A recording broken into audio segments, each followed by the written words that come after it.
Here's another great topic, and I think it's probably one that's fairly relevant.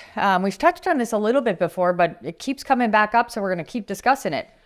What is a pocket listing, and how does it impact my home search?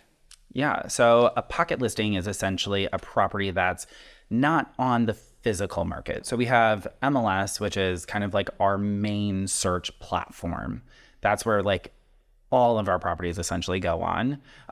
Pocket listings are a property that's not ready to go on the full market. And the reason why we don't do it is because it accumulates days on market, which can affect like the total outcome for it. Sure. So if it's somebody who's like, hey, I need to paint, I need to get ready for like showings, or hey, we're not ready to come on the market just yet, it's a way for us to really market the property passively and let people still come in. It's still an opportunity, but it's not on the market. So who can find a pocket listing then?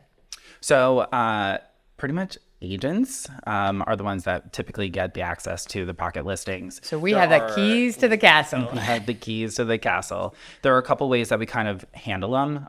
One is Top Agent Network. Okay. So Top Agent Network is like the top 10% of real estate brokers out there. It's like an online platform that we kind of all collaborate. So we're sharing different properties that we're about to list. And then we also have search criteria for our buyers. So we like set up that search for them. So if somebody's listing, somebody can connect you. Yeah, exactly. So it immediately notifies us if something matches what we're kind of looking for, which is really great. Working at App Properties, we have the App Properties app. So that's always a really good way for us to have access to I think we have almost 5,000 agents now in the Chicagoland area. So that's getting a lot of information out to a lot of people. Yeah. So, and a lot of people actually, because it's inner office, will typically put it on there a little bit before even putting it on Top Agent Network and some of those. So just gives us a little bit more of a edge, just like by a couple of days. Sneak typically. peek. Yeah, exactly. It's very, I feel like the app is very like, we're literally in the planning phase, right? Versus, hey, we're going to come on the market next week. Yeah. The other thing is Zenlist, which is our search platform that we typically use. Yep.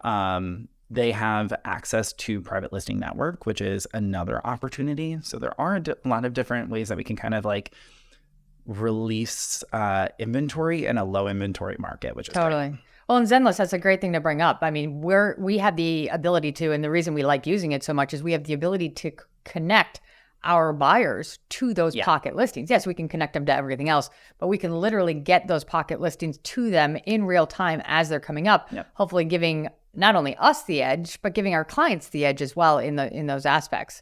Now, it's also interesting, we have the ability to use these pocket listings.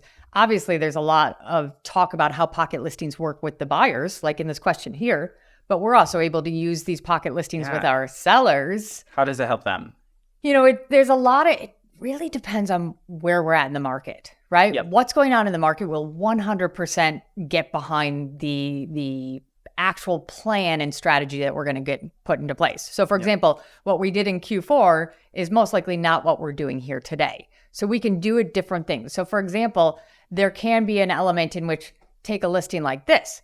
This is a unicorn listing in the sense that there's nothing else like it. So when it comes to pricing, it's a little bit more difficult to price something like this. And you're kind of trying to go a little bit farther. Now we could put something like this into the private listing network without really kind of relinquishing our grand opening, our big impact on the market, and try and get a little bit of feedback from other agents so that we can kind of understand where our pricing is. So essentially testing the market. Testing the market. If it's a slower time of year, we did this a lot in Q4 where we knew that the market was a little bit more sluggish and we had clients that were really spring market sellers, but they said, hey, you know what? If you want to have a toe in the water, if somebody's in a position to do something, we might put it in there for there. Now, a lot of our clients, what we use it for is a little bit more of a teaser, a little bit more of like a sneak peek. Yes. So a lot of times we put it on there just for a short amount of time, just to get in front of the people that are really like on the edge of their seats looking for more inventory, but kind of use it as a, hey, this is coming soon. We're going to get you in real quick, but we might need to push back. You can't get in today. Yeah. So there's a lot of different ways we use it. As I like to tell all of our sellers, we have an arsenal full of marketing tools and ways to use things like this in that. It's really going to depend on in real time what's happening on how we're going to put that plan together. Yeah. So pocket listings, beneficial to the sellers and to the buyers. It's something that has really become important in our market in the last few years. Yeah. And something that, I mean, we have a lot of clients that end up securing either buyers or sellers, depending who they are, prior to even the market. Yeah. So how do we go about negotiating pocket listings? Because I know that's always a big thing as well. Do pocket listings negotiate? Oh, that's a tough question. Because that's always, I think, a follow-up with our buyers. So if we have buyers that go to see a pocket listing, if we're able to get into it and they want to go in and they love the property, most often sellers at that point in time are not overly negotiable. They kind of feel like if they haven't spread their wings to the full marketplace, then they're probably not gonna just concede from that perspective. Now, alternatively, it could be if there's something really, really compelling about the offer, perhaps, but I would go in with the mindset that if you are seeing things before it's released to the general public, you're probably not going to get to negotiate you're going to try and keep the seller as happy as possible and trying to secure that property. Awesome. Or the alternative is just wait for it to hit market and hope for the best, but that might not be the best strategy these days. Yeah, I was just curious because we mentioned a lot of pros about it for both sides. Yeah. I was just wondering if there was any negatives. No, I think that's a great point. The negative would be is that yes, you're getting in early, but you may end up paying a little bit of a premium to wrap it up. But in a market